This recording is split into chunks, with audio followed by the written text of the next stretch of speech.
تو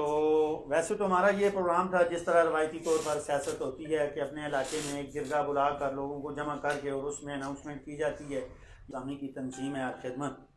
اور کفالت یتامہ کا پروگرام تھا۔ اور میرے بہت ہی پیارے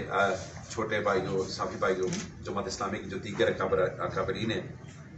میں سب سے آپ کا بڑا شکر گزار ہوں کہ آپ لوگوں نے بڑے شارٹ نوٹس پہ مجھے بھائی نے پرسوں بتایا تو آپ لوگ تشریف لائے، اللہ تعالیٰ کو جزائے خیر دے۔ اس محفل میں ہم راجہ ارون صاحب کو، سردار نوید صاحب کو، شاہد چودھری صاحب کو، یا اور جو آپ کے کچھ یہاں پر موجود ہیں کچھ نہیں ہیں، اور جتنی ہماری اخبارات ہیں ان سب کے جماعت اسلامی کو بہت عزت کرتے ہیں،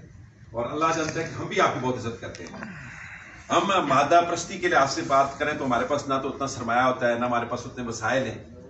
لیکن ایک چیز ہمارے پاس ہے کہ ہم عزت بھی کرتے ہیں، اور جہاں بھی موقع ہوتا ہے کہ ابھی آپ کو ضرورت پڑتی ہے تو ہم اپنے دل و جان سے آپ کے ساتھ حاضر ہوتے ہیں۔ اس کے بدلے میں آپ کی طرف سے ہمیشہ کبھی میں سمجھتا ہوں کہ کبھی ایسی کوئی ڈیمانڈ نہیں کی گئی، جس طرح پریس نے ہمیں ہر موقع پہ ہمارا ساتھ دیا، ہم ہمیشہ شکر گزار ہوتے ہیں۔ میں ہر جگہ کہتا ہوں کہ اپنے بات کی پریس نے جماعت اسلامی کو بہت ساتھ دیا، پریس کلب ہو یا آؤٹ آف پریس کلب جتنے بھی ہمارے ساتھی ہیں وہ ہمارا بہت ساتھ دیتے ہیں۔ ابھی آپ پرسنلی ہمارا فنکشن ہوا بڑے پیمانے پہ آپ لوگ تشریف لائے، پھر آپ لوگوں نے سوشل میڈیا پر چھوٹا پریس کلب میں آتے یا کسی اور جگہ پر کرتے، تو آج ایک موقع ہے ہم اپنے امیدواروں کا اناؤنسمنٹ کر دیں۔ جماعت اسلامی کا ایک طریقہ کار ہے کہ جماعت اسلامی مشاورتی نظام ہے اس کے اندر، اور تو یہ بتاتے چلوں کہ ہم جو کینڈیڈیٹ اپنے آپ کو پیش کرے کہ میں الیکشن لڑنا چاہتا ہوں، وہ ہماری جماعت میں اہل ہو جاتا ہے، اس کو کبھی پھر ہم کینڈیڈیٹ نہیں بناتے، اس کے اوپر ہم بالکل کاٹا لگا دیتے ہیں۔ اس لیے یہ کام نہیں کرتے، ذمہ داری دی جاتی ہے، اور ذمہ داری چھوٹی سے لے کر بڑی ذمہ دار ہوتی ہے۔ گھر کا جو ذمہ دار ہوتا ہے، آپ کے پریس کلب کے صدر ہیں، سیکرٹری ہیں، یونین آف جرنلسٹ کے ذمہ دار ہو یا بڑا ذمہ دار ہو، تو حضور نبی کریم صلی اللہ علیہ وسلم کو فرمانا ہے کہ جس کو کوئی ذمہ داری دی جائے وہ ذمہ داری اپنی استطاعت کے مطابق ادا۔ کسی کی ہمارے یہاں روایت نہیں ہے، ہم اس کو عہدہ سمجھتے ہیں، اور پھر اس لیے ہم ہماری پارٹیاں لابی کرتی ہیں، پھر پیسہ دیتی ہیں، رشوت میں جب بھی کوئی ذمہ داری دی جاتی ہے، کوئی امیر بنتا ہے، شہر کا امیر بنتا ہے، کوئی ضلع کا، کوئی صوبے کا، کوئی مرکز کا، یا اس طرح کوئی کینڈیڈیٹ بنتا ہے، تو اللہ گواہ ہم پریشان ہوتے ہیں، ہم روتے ہیں اپنی جگہ پہ کہ یا اللہ اس ذمہ داری سے بچا، کیونکہ ہم نے اپنے جوابدہی کرنی ہے، اور کل قیامت کے دن جو ذمہ داری کی اس کو جوابدہی۔ امجد خان صاحب آپ کو پتہ ہے کہ ہمارے شہر کے امیر بھی ہیں ماشاءاللہ، اور سابق امیدوار بھی رہ چکے ہیں۔ نواز تنولی صاحب ان کا ویلیاں سے تعلق ہے، یہ میرے ساتھ موجود ہیں، ہمارے اس ویلیاں زون کے امیر ہیں۔ گورنر صوبہ خیبر پختونخوا تھے، انہوں نے اعلان کر دیا کہ 28 مئی کو الیکشن ہو گئے، تو فوری طور پہ ہم نے فیصلہ کیا کہ پھر ظاہر ہم پریس کلب میں آتے یا کسی اور جگہ پر کرتے، تو آج ایک موقع ہے ہم اپنے امیدواروں کا اناؤنسمنٹ کر دیں۔ جماعت اسلامی کا ایک طریقہ کار ہے کہ جماعت اسلامی مشاورتی نظام ہے اس کے اندر، اور کوئی بھی جو فیصلہ ہوتا ہے وہ ہمارے ارکان، کارکنان، ہماری شورا وہ مشورے سے کرتے ہیں، اور جماعت اسلامی میں کوئی کینڈیڈیٹ نہیں ہوتا۔ بلکہ میں آپ کو یہ بتاتے چلوں کہ ہم جو کینڈیڈیٹ اپنے آپ کو پیش کرے کہ میں الیکشن لڑنا چاہتا ہوں، وہ ہماری جماعت میں اہل ہو جاتا ہے، اس کو کبھی پھر ہم کینڈیڈیٹ نہیں بناتے، اس کے اوپر پھر ہم بالکل کاٹا لگا دیتے ہیں۔ اس لیے یہ کام نہیں کرتے کہ یہ ہم ذمہ داری سمجھتے ہیں۔ حضور نبی کریم صلی اللہ علیہ وسلم کی حدیث ہے کہ جس کو کوئی ذمہ داری دی جاتی ہے، اور ذمہ داری چھوٹی سے لے کر بڑی ذمہ دار ہوتی ہے، گھر کا جو ذمہ دار ہوتا ہے، آپ کے پریس کلب کے صدر ہیں، سیکرٹری ہیں، یونین آف جرنلسٹ کے صدر اور سیکرٹری ہیں، یہ سارے اس میں ذمہ داری کے اوپر شریک ہوتے ہیں، چاہے وہ چھوٹا ذمہ دار ہو یا بڑا ذمہ دار ہو۔ تو حضور نبی کریم صلی اللہ علیہ وسلم کا فرمان ہے کہ جس کو کوئی ذمہ داری دی جائے، وہ ذمہ داری اپنی استطاعت کے مطابق ادا نہ کرے، تو کل قیامت والے دن اسے الٹا منہ جہنم میں ڈالا جائے گا۔ بدقسمتی سے یہ ہمارے یہاں روایت نہیں ہے، ہم اس کو عہدہ سمجھتے ہیں، اور پھر اس کے لیے ہماری پارٹیاں لابی کرتی ہیں، پھر پیسہ دیتی ہیں، رشوت دیتی ہیں، خرید و فروخت ہوتا ہے، اور اسی لیے پھر برکت پیدا نہیں ہوتی۔ جماعت اسلامی میں جب بھی کوئی ذمہ داری دی جاتی ہے، کوئی امیر بنتا ہے، شہر کا امیر بنتا ہے، کوئی ضلع کا، کوئی صوبے کا، کوئی مرکز کا، یا اس طرح کوئی کینڈیڈیٹ بنتا ہے، تو اللہ گواہ ہم پریشان ہوتے ہیں، ہم روتے ہیں اپنی جگہ پہ کہ یا اللہ اس ذمہ داری سے میں بچا، کیونکہ ہم نے اپنے جوابدہی بھی کرنی ہے، اور کل قیامت کے دن جو ہمیں ذمہ داری ملی اس کو بھی جوابدہی کو نہیں ہے۔ اس لیے ہمیں خوشیاں نہیں مناتے ہم، بلکہ اس پہ ہمیں لوگ صبر کی تلقین کرتے ہیں، ہمیں آخر ہمارے ساتھ تعزیت کرتے ہیں جو دوسرے ساتھی ہوتے ہیں جب ہمیں کوئی ذمہ داری ملتی ہے۔ اس پارلیمانی بورڈ سراج الحق صاحب نے اناؤنسمنٹ کر دی ہے۔ آپ کو پتہ ہے کہ 4 ہمارے صوبائی اسمبلی کے حلقے ہیں کہ پی کے 39 جو بکوٹ سرکل ہے، اور پھر یہاں سے میرپور سے لے کے جو ہے بالڈیری ہے، اور پھر باڈا پیر خان ہے، اور پھر پیچھے بوئی سے لے کر مری تک کا جو علاقہ ہے اس کا ایک پی کے 39 ہے۔ اس پہ ہمیں شروع سے اعتراض تھا اس حلقے پہ کہ یہ حلقہ بندی تو صحیح نہیں ہے، لیکن ظاہر بات ہے آپ کو پتہ ہے کہ یہ ایک پوری اسٹیبلشمنٹ نے اپنی مرضی سے حلقے کچھ لوگوں نے بنوائے، میں نام نہیں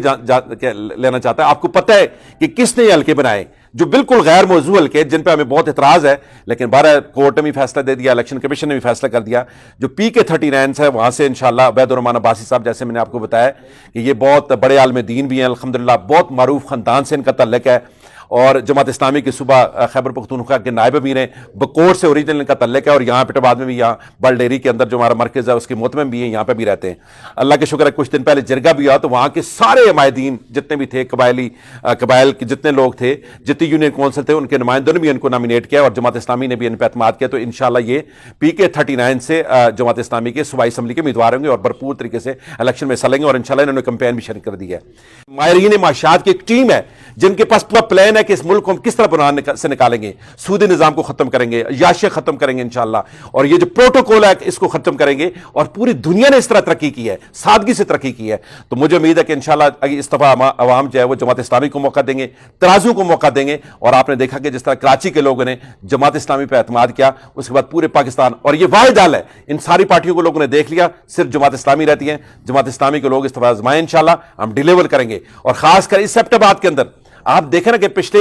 25-30 سال مسلم لیگ کی حکومت رہی ہے، اس کے بعد 9-10 سال جو ہے وہ PTI کی حکومت رہی ہے. ایک شارع ریشم آج آپ کو کتنی تکلیف ہوئی ہے، ایک شارع ریشم کے یہ کھلی نہیں کر سکے، ایک انٹرچینج نہیں لے سکے. ہر یونین کونسل میں قبرستان کا مسئلہ ہے، پانی کا مسئلہ ہے، اور لڑکوں کے کالجز کا مسئلہ ہے. یعنی صرف 2 لڑکوں کے کالجز ہیں، لڑکیوں کو تو پھر موقع مل جاتا ہے، لڑکوں کو داخلہ نہیں ملتا.